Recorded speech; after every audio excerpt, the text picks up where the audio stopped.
Have you ever thought of being an entrepreneur? What makes my product or service different? And the Americans have a rather wonderful word for that, differentiation. What is my differentiation?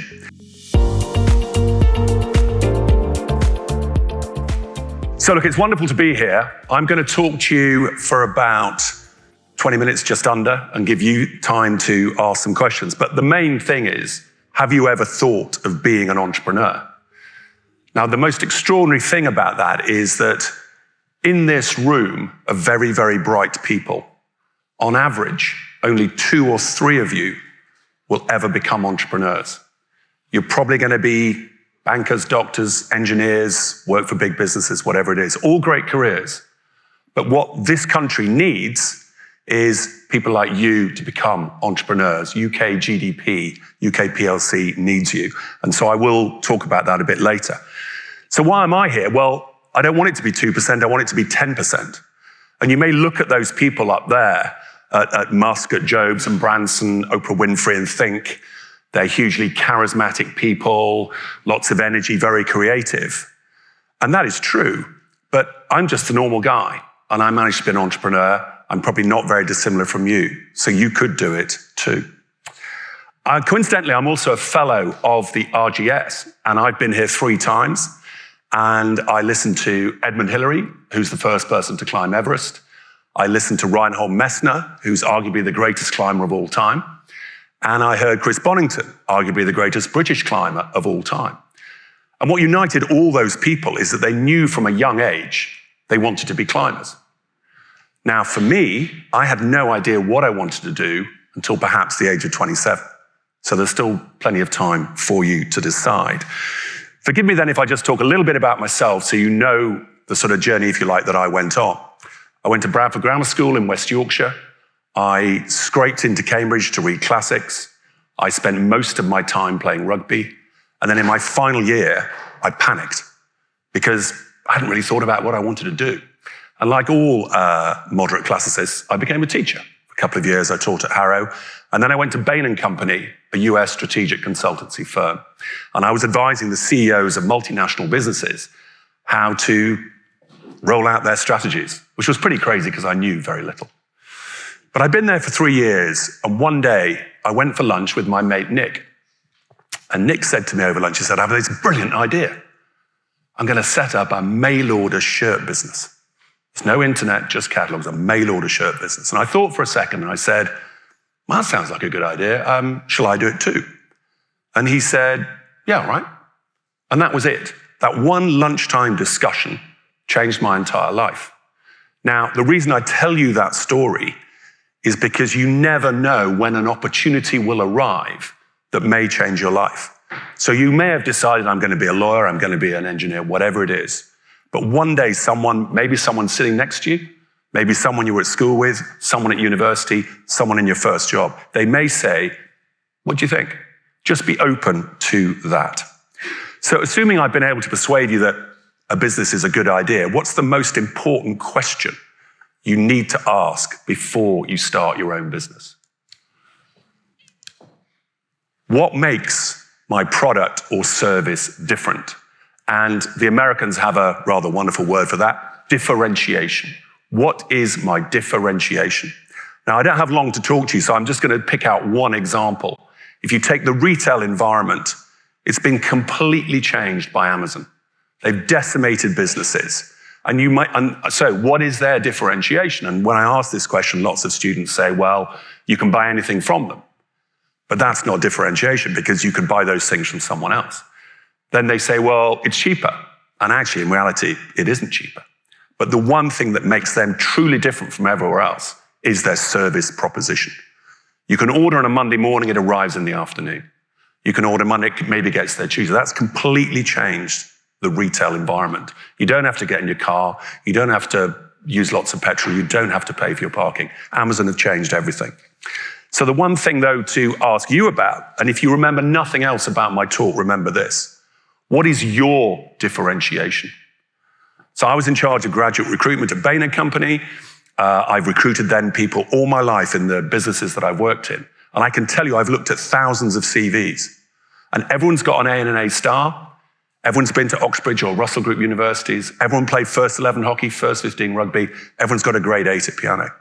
What makes you different to me, an employer? And I can tell you that if you decided to run a very small business in one summer, or if you raised money in a small group at school for charity or at university, you'll have shown leadership, initiative, and so on.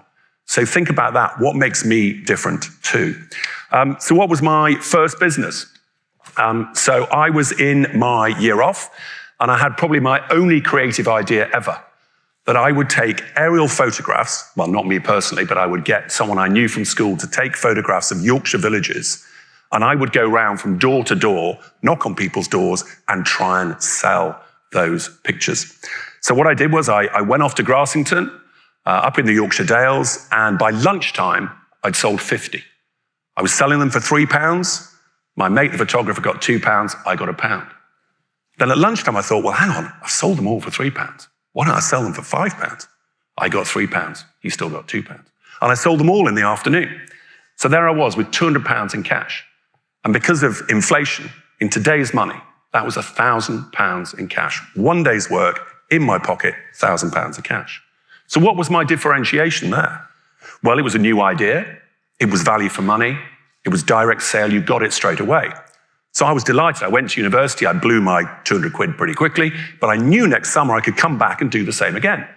But of course, what happened was when I came back, my business had completely imploded because I didn't really have any differentiation because everyone copied what I did. There was no business.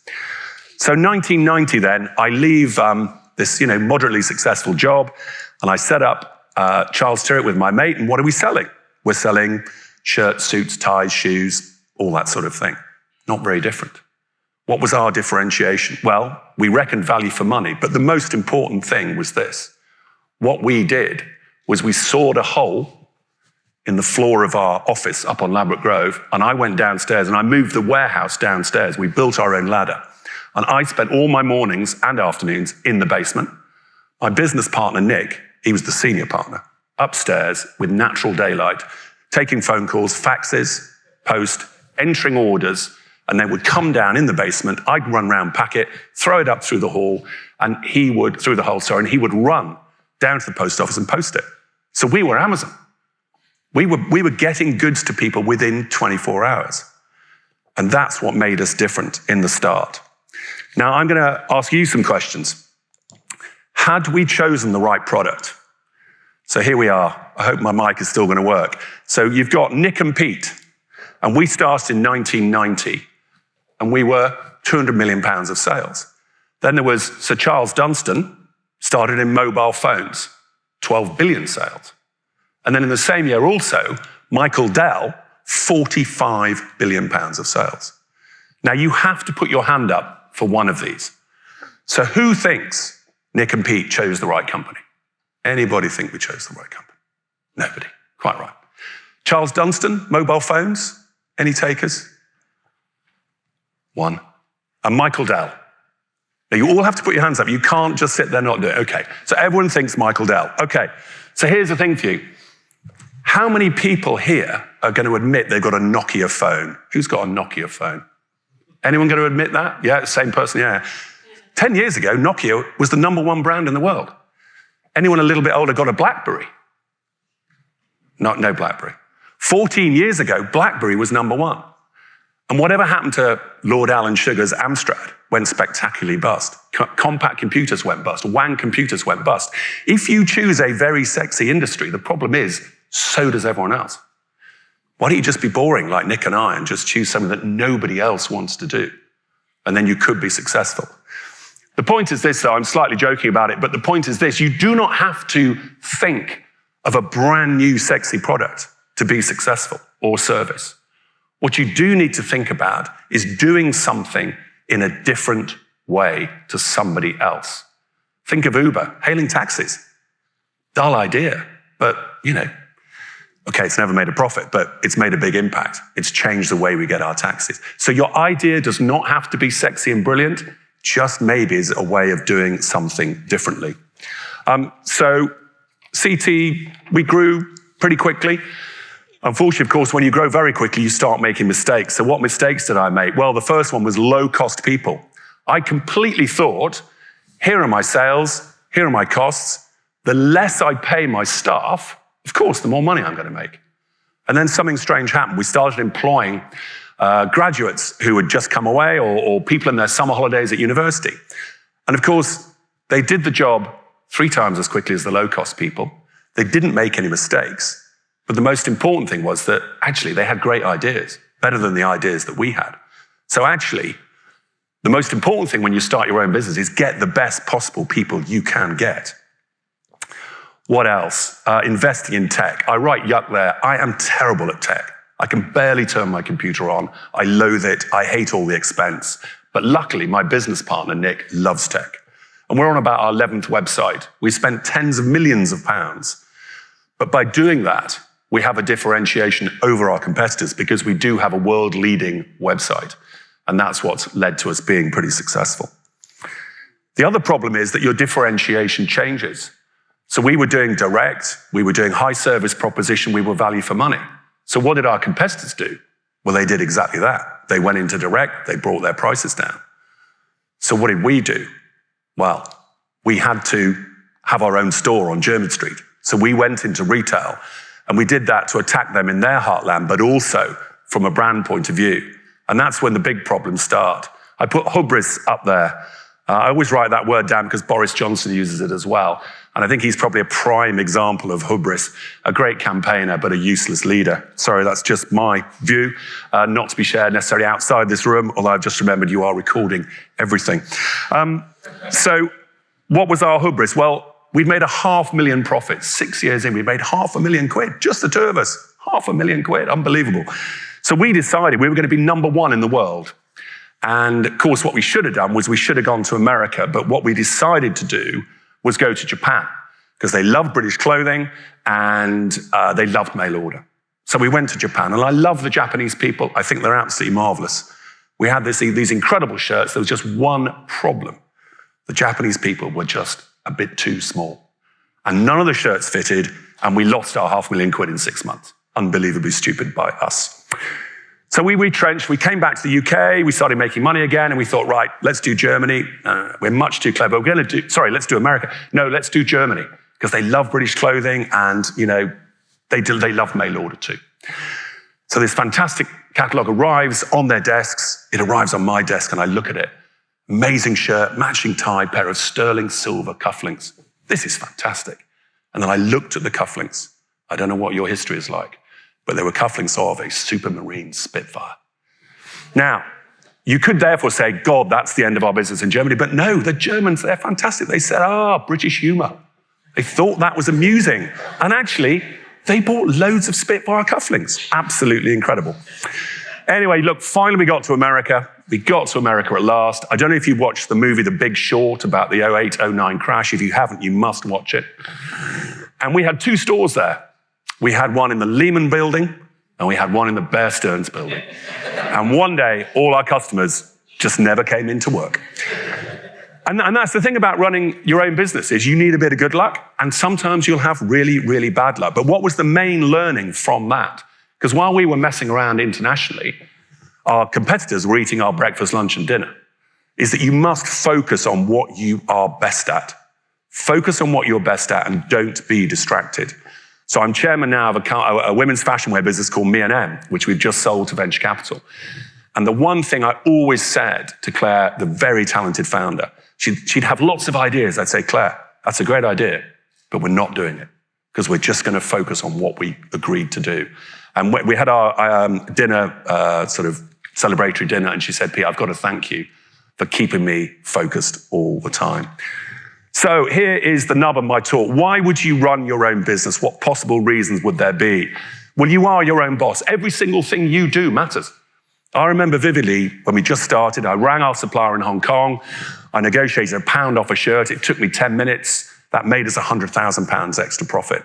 I chose some great shirts and ties. I interviewed someone, gave them the job. They're still with us now. And then at 11 o'clock, I had my first cup of coffee. There is no better job. Of course, it can be rewarding financially, part of the reason for doing it, but the most important reason for doing it is great fun. I love what I do. But it's not enough for me or for Nick, my business partner. Every year we ask our staff, do you enjoy working at Charles Tyrwhitt? And despite COVID, we just did that recently, and 87% of the staff enjoy working for Charles Tyrwhitt. And if your staff enjoy it, then you've probably got a successful business. Of course, the bad bit is it is incredibly stressful. You know, you do have to meet the payroll. You've got to be successful. Your competitors are chipping away at you. It's really, really tough. And it's a bit ugly too. You will make lots of mistakes, but you will not succeed without them. I was just talking to Arlene just before this about mistakes, and she rightly said in the private sector that you have to learn from your mistakes. In government, and dare I say in the civil service, I do not have any confidence that mistakes are being learned from.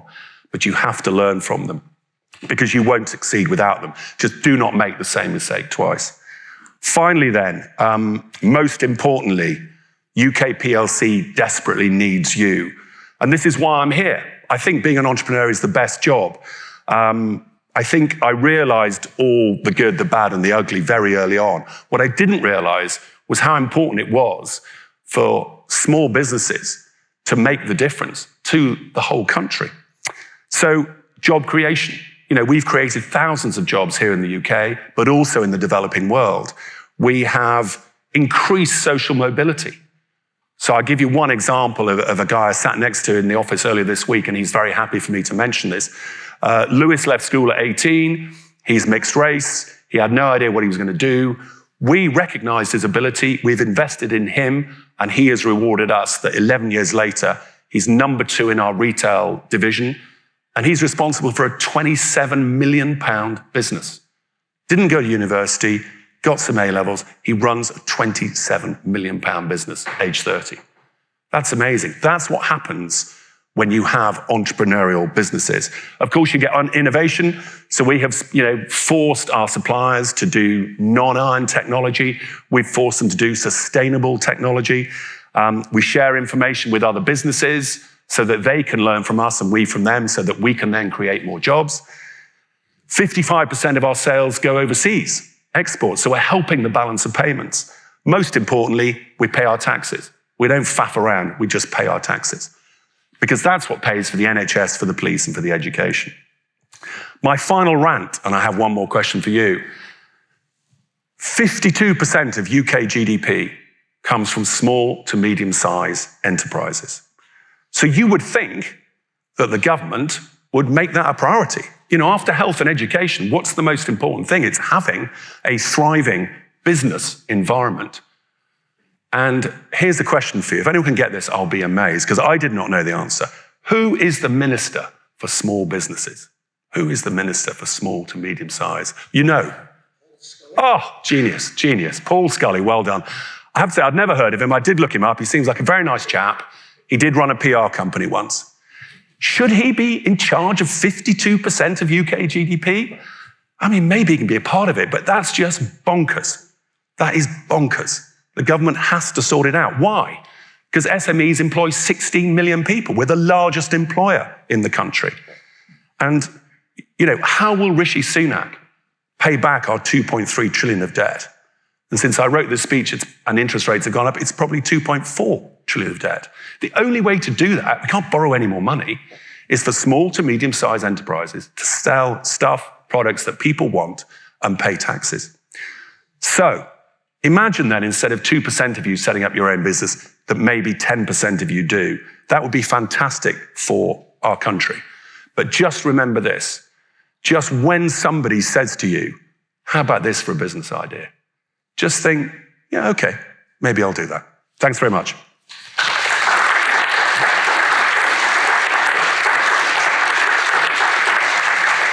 Well, if you enjoyed that conversation, why not watch one of these other videos?